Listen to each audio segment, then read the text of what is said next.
200 botol dia akan dapat harga untuk 100 pieces. Macam yang boleh tengok ni, di atas meja ni semua barang customer kita borong. Dia borong apa? Dia borong car perfume botol baru.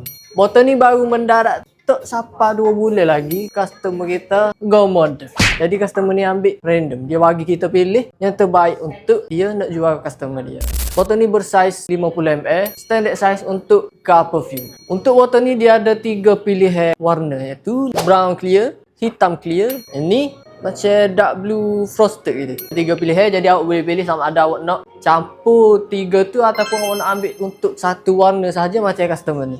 Untuk harga pula, botol ni minimum borong serendah 10 botol awak dah boleh dapat dengan harga RM13.30. Tapi 200 botol dia akan dapat harga untuk 100 pieces yang berharga RM11.80. Dari harga RM13.30 dapat harga RM11.80.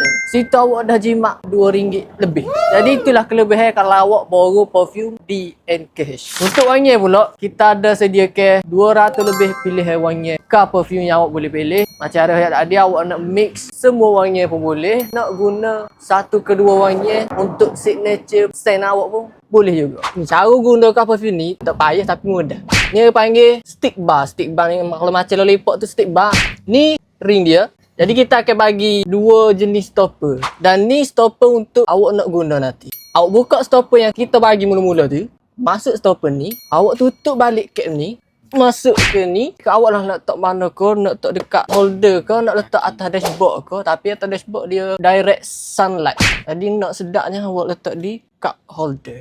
Tapi ada syarat dia. Untuk botol ni awak jangan terbalikkan. Sebab kalau awak buat macam botol bulat biasa tu, memang akan tumpah. Jadi lepas awak letak stick ni, awak tinggal je beberapa hari dan dia akan menyerap dengan sendiri. Jadi kalau awak berminat nak borong car perfume terbaru ni, awak boleh klik link di bio, contact admin NKH Perfume dan kita akan guide awak. Ingat, Thailand Hari Design Branding mewah, harga hamba.